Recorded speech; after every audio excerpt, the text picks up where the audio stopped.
you are the first live person who has spoken of so many of these things that I have read about, and now I'm sort of restless. I want to get on with it, if you will, and I know that's my mind, and I'm not even, my experience today has been that I haven't been able to appreciate, to receive life here today. I've been anxious to move ahead to experiencing life, but I can't seem to do it myself. I can't seem to sustain it.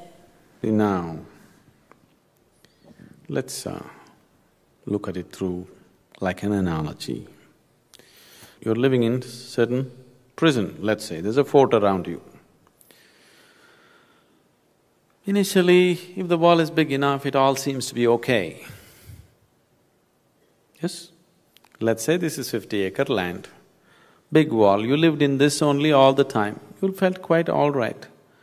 But then, suddenly you see up and the birds seem to be going beyond 50 acres. The wind seems to be blowing beyond 50 acres. There is something within you which gets into the madness. People around you who pretend to be sane, they all tell you, stop that nonsense, just do what you have to do here. Don't have such fancy dreams, you know. And they're telling you, the so-called worldly wise people, they're always telling you. But you cannot suppress this. If you suppress this, you will suffer. If it doesn't find expression, you will suffer. But if it seeks expression, you will suffer even more. A seeker suffers much more than others because now he knows the pain of ignorance. Most people in the world do not know the pain of ignorance. If you do not know the pain of ignorance, you have no real longing within you, isn't it? You are the kind, if you eat a pizza, you are happy. I'm not saying you should not enjoy your pizza. It's just that if you eat a pizza, you think life is fulfilled. Now you still don't know the pain of ignorance. You think by eating, sleeping or indulging in this pleasure or that pleasure, life is complete. You still do not know the pain of ignorance. The pain of ignorance should tear you apart. Then the longing to know becomes intense. If the longing to know becomes intense, it is just one moment.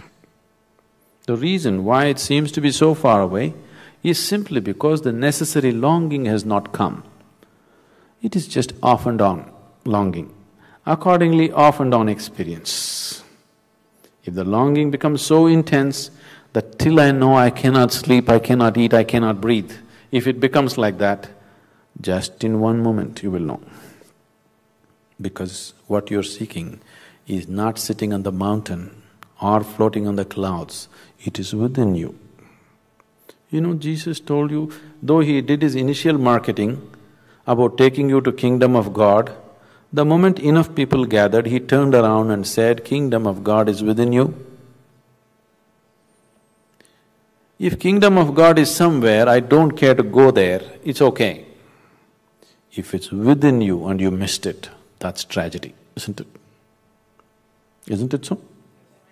If it is somewhere up in the heaven, I don't want to go there, I'm happy in Ohio, that's different.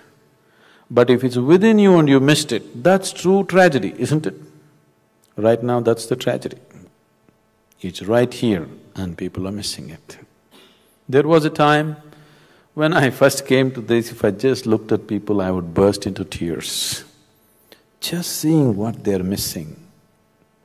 Right here, I am exploding with ecstasy.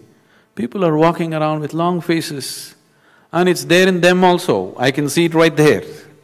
But they are going about totally unaware of it. I would just cry. If I see people, tears would come. Now I got seasoned and I just laugh at them because there's no other way to handle life, you know. So, one of the ways is, now there is a wall, you jump up and fall down, you have a glimpse of the outside. There are many jumping methods. We can make you jump and have you see a glimpse of it. The glimpse is shown to you because that is not the end of it, that is the inspiration. If you don't have a glimpse, then you don't have the momentum to keep it going, isn't it? Mind becomes hopeless. Oh, maybe there is nothing beyond this. Maybe this is all there is, after all. Eating, sleeping, reproducing, dying. What else is there? This is all there is to life. You'll try to convince yourself. So a little glimpse is given so that now suddenly everything here becomes stale. You want to know something there. The glimpse is only an inspiration to give you the necessary momentum to go on with life, to go on with the search and seeking. Now, jumping and looking beyond the wall was good at one time. After some time it becomes frustrating because it's just one moment looking and falling back again. So what we need to do? Now jumping is not good enough, we need to build a ladder, isn't it? I have always described yoga as a ladder to the divine, because now you're learning how to build a ladder.